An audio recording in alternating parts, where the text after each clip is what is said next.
थियो है। हजुर भात खानु पर्यो।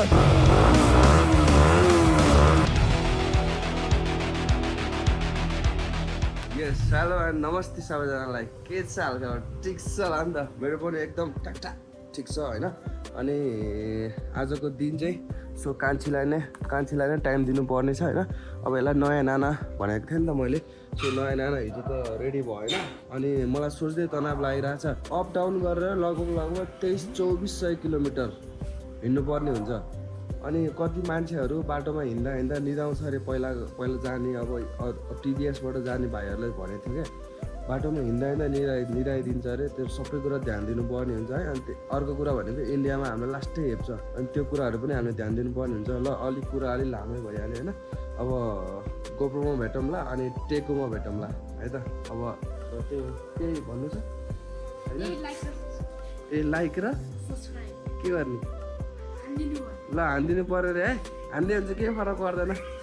ल ह्यान्डल पनि हालिसक्यो है। थाइल्यान्डबाट लिएर आएको सामान ह्यान्डल आरसिबी ट्याक्क लाएर होइन। अनि ग्लोभ्स, यो ग्लोभ्स पनि तपाईँलाई देखाउनु त अब होइन। ल यो नयाँ ग्लोभ्स अब ट्याक्क लाएर म चाहिँ यस यामा सोरुम जाँदैछु होइन। यस ओए ह्यान्डल फेरेको पोजिसन नै क्या अर्कै पोजिसन क्या। सही हो। ल केटाकेटीहरू म चाहिँ अब इन्डिया जाँदैछु होइन। मोटोजिपी हेर्न है। मोटोजिपी केटा हो फेरि शान्ति नै होइन नि। यामा सोरुममा चाहिँ आज अब अस्ति फर्मसमहरू भरिसकेको छु। आज अब बाइकको टेस्टहरू गर्ने रे भन्नाले कन्डिसनमा छ कि छैन यताउति के छ भनेर चाहिँ मेसेज आएको थियो। सो अरू राइडरहरू चाहिँ पुगिसक्यो होला। म जाँदैछु, हल्का लेट भयो बिहान कामले गर्दाखेरि। अनि अब गएर बाइक साइक चेकअप गराइन्छ। अनि त्यसपछि 2 दिनपछि त है गाइज इन्डिया राइड है। सिधै दिल्ली उता नोएडा बुध इन्टरनेसनल सर्किट है त केटा हो। बुध इन्टरनेसनल सर्किट जाँदैछु है त म। ल अहिलेलाई चाहिँ हामी त नभनौँ म है म ल अहिलेलाई चाहिँ म यामा सोरुम गएर भेट्छु। म पुरै रेसिङ भाइब्स आइरह मलाई यो ह्यान्डल हालेपछि।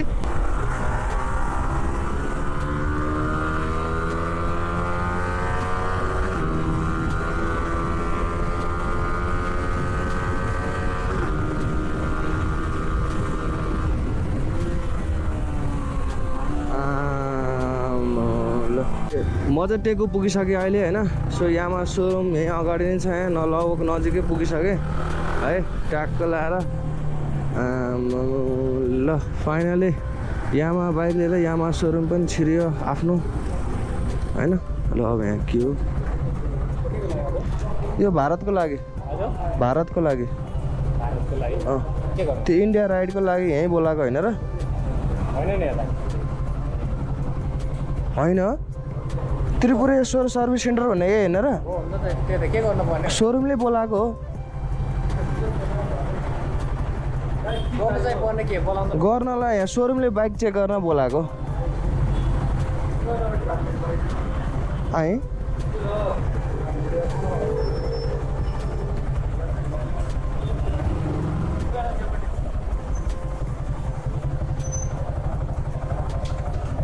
अलि यहाँ मिसअन्डरस्ट्यान्ड भयो जस्तो छ यार। साइडमा राख्नुभयो भन्छ त यार। त्यही त सेक्युरिटी गार्डलाई थाहा हुनुपर्छ नि यार। कता जाने उता लाने हो बाइक? नवीन दाई भने हजुर हो? ए त्यहाँ त हेलो दाई सेक्युरिटी दाईले त्यहाँ टुवा बनाइदिनु भयो क्या एकछिन। यहाँ त होइन त भनिदिन्छन् मलाई त एकछिन। ए त्यही त 11:30 भन्नुभएको थियो। म चाहिँ ढिलो भयो होला भनेर आत्ती आएको। गाइजहरू यार म चाँडो आएँ होला, म ढिलो भएँ भनेर झन् आत्ती आएको त लास्टमा गएर मै चाँडो आएको रहेछ क्या। टाइमको पङ्क्चुअल भने यस्तो म जस्तो हुनुपर्छ नि यार। अनि सो जता पनि पङ्क्चुअल क्या म त। अनि यहाँ पनि म नै सुरुमा आइपुगेँ। अनि सो मेरो बाइक चाहिँ भित्र गइसकेको चेक जाँचको लागि होइन। पुरै चेक जाँच भइरहेछ होइन। अनि त्यसपछि मेरो त्यो एक्जस्ट 250 ट्युबको हालेको थियो नि त। अनि त्यसपछि पछाडि तेल एनएसको होइन। अनि सबै कुरा ओहो तपाईँको त सबै मोडिफाई भयो भने तर कस्तो फाइनवाला मोडिफाई भनेर भन्नुभयो होइन। खुसी लाग्यो होइन। ट्राफिकले पनि केही गर्दैन किनकि सबै कुरा त्यस्तो ठुलो आवाज यताउति केही छैन नि त। यहाँदेखि सबै छ नि त होइन। अब त्यही हो जस खुसी लाग्छ सुरुमै आयो जहाँ पनि फर्स्ट के हो त्यो है ल अब एकछिन चेकअप हुन्छ अनि निस्किन्छु पनि म भित्र सब घुमेर आइसकेँ होइन बाइक साइकहरू टेस्ट ड्राइभ र सरी चेकअप भयो होइन मेरो बाइक पास भइसक्यो अब चाहिँ अरू केटाहरू आउँदैछन् ल ब्रो है त ल यो भाइ पनि सँगै जाने रहेछ इन्डिया राइड होइन चिनजान भयो खाना जानुपर्ने हुन्छ अब एकदम भोक लागिरहेको छ है साथीहरू अब काट्न त नहुने हो म यहाँबाट होइन किनकि यस्तो 2 लाइन छ नि त मलाई अब एकदम हतार भइसक्यो त्यही भएर काटेको ल खाना मस्त खाएँ होइन खाना मलाई 2 बजी खाएँ है अब फेरि उता 1-2वटा सामानहरू अझै चेन्ज गर्नु छ अनि ग्यारेज जाँदैछु अब यो बाइकमा मैले अहिलेसम्म हुइले हाने छैन एकचोटि हुइले हानिदिउँ भनेर विचार गर्दैछु म उतार्न चाहिँ नपरोस् है ए अलिकति गयो अलिकति ल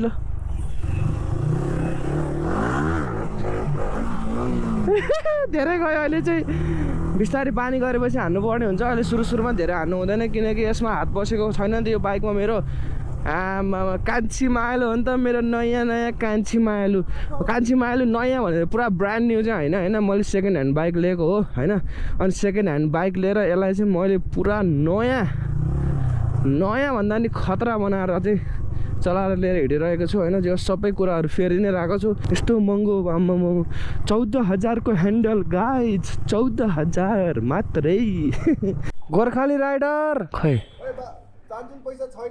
हजुर भात खानु पर्यो हजुर घर बाडीले लयो हजुर 1000 रुपियाँ दिन्न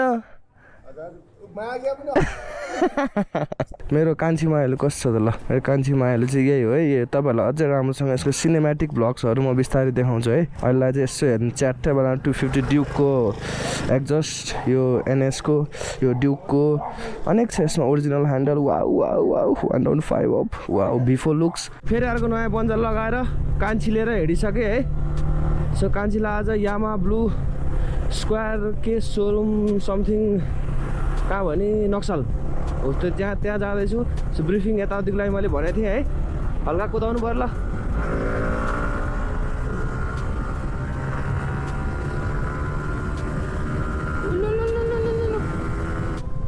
यामाहा आई थिङ्क यही हो ल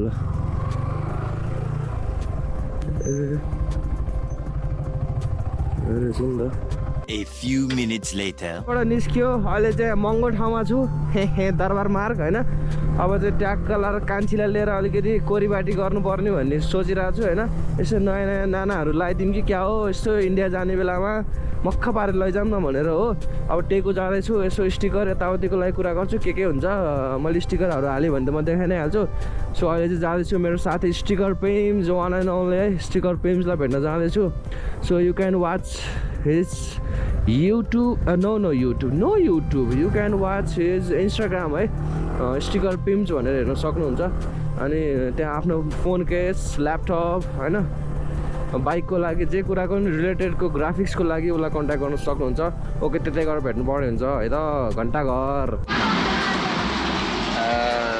ल अहिले चाहिँ यो टाल्दै गरेको है टालिसकेपछि पनि देखाउँछु अहिले कार्यक्रम भइरहेको छ मेरो कान्छी मायाले एकदम टल्किरहेको छिन् है हाम्रो राज भाइले गरिदिँदैछ एके राजु एके स्टिकर मास्टर अरू के भन्नुपर्छ उसको घडी चाहिँ यो 22 लाखको हो होइन पुरै सोन हिरा सबै छ यसमा के घडी रे बाबु आइस घडी शिखर आइस होइन ए शिखर आइस होइन नि फेरि ल यस्तो टाल्दैछ अगाडि मागिने छ होइन अनि त्यसपछि गएर त्यो इन्डिया जानलाई त अब डलर सलर त्यहाँ त चल्दैन नेपाली पैसा त चल्दैन अनि त्यसको लागि आइसी चाहिने हुन्छ अनि मैले चाहिँ ठमेल गरेर आइसी पनि लिएर आइसकेँ अनि त्यो फ्युल खर्चहरू चाहिँ मैले नै आफूले हाल्नुपर्ने भयो यो राइडमा बाँकी चाहिँ यामाको हो होइन फ्युल खर्च चाहिँ मेरो आफ्नो हो सो त्यसको लागि चाहिँ अलिकति पैसा चाहियो नि त अनि केही सामानहरू किन्न मन लाग्यो भने पनि चाहियो अनि सो त्यसको लागि आइसी लिगियो अब स्टिकर टालेर भ्याएर फेरि नक्सलमा बाइक छोड्न जानु छ गाह्रो गाह्रो अब के गर्नु कमाइ खाएपछि तिर्नु परिहाल्यो भने जस्तो अब जानु परिहाल्यो भने जस्तो गर्नु परिहाल्यो यामामा बाइक छोडेर अनि हामी बिहान त्यहाँबाट राइड निस्किन्छौँ है अहिलेसम्मको लागि त्यति हो बाई बाई मान्छेको चाहिँ ल फाइनल लुक्स यस्तो भएको छ गाइज होइन राति गरिदियो थ्याङ्क यू सो मच मेरो राजु भाइ होइन अनि thank you so much sticker पेन्स है हाम्रो स्टिकर पेन्सले चाहिँ गरिदिएको यो सबै अनि त्यसपछि यो दामी नै देखाएको छ भनौँ न है दामी देखाएको छ ल ओके स्टिकर पेन्स जाँदैछु भारत बिस्तारै जाऊ मोटोजिपी नखेलेर हेर्न जाँदैछु हेर्नु पऱ्यो नि त अनि सो फाइनली रातिको 7 बजे चाहिँ यामा सोरुम पुग्यो होइन अनि बाइक साइकलहरू यहाँ सब रेडी छ होइन ट्याक्क लाएर मेरो कान्छी चाहिँ यहाँ चाहिँ होइन अनि सो अरू केटाहरूको बाइक यहाँ अनेक बाइकहरू छ होइन उतासम्म अनि 1-2जनाको त बाइक पनि आएको रहन्छ है अझै पनि उनीहरूलाई चाहिँ अलिकति यहाँबाट कडा नियम कानुन भोलि बिहान तिमीहरू जसरी 5 बजी 6 बजी आइज भनेर भन्दैछ अब आउनु पऱ्यो होइन टाइम त पङ्क्चुअल त हुनु पऱ्यो नि म पनि ढिलो चाहिँ भएको तर के गर्नु सजावट गर्नु पऱ्यो कोरीबाटी 30 लागेको छ अनि हामी चाहिँ यहाँ नवीन दाई हुनुहुन्छ हाम्रो यामाहाको के हो अरे हजुर म सिनियर टेक्निकल एडभाइजर है म अल नेपाल टेक्निकल प्रब्लम हेर्छु ए यामाहाको अल नेपालको बिग फ्यान दाई बिग फ्यान यसो रमाइलो होइन अनि 6 बजी आउने भनेको 7 बजे अब ठिकै छ दाई पनि बिचारा 6 बजी ड्युटी अफ हुने 1 घन्टा 1.5 घन्टा भइसक्यो केटाहरू अझै 1-2जना आउँदैछन् है अनि उनीहरूलाई चाहिँ जोस् कडाभन्दा कडा जोस् नियम कानुनहरू लाग्ने छ मिलाएर बुझौँ अब यति हो होइन एकदम खुसी लाग्यो अब भोलि हिँड्नु छ त्यही हो यो भ्लगलाई यतै व्यवस्था हुन्छ अब घर जान्छु मस्त सुत्छु है सो टेक केयर अब जिपीतिर भेटौँला अनि नयाँ हुनुहुन्छ भने यसो सब्सक्राइब पनि हानिदिन्छ केही फरक पर्दैन एकदमै टायर्ड छु म आज होइन रुगा लगाएर पनि अलिक गाह्रो पनि भइरहेको बोल्नुलाई तर बेलुका तातो पानी खाएर औषधि खाएर भन्नुपर्छ है ल सब्सक्राइब हानिदियो है ल बाई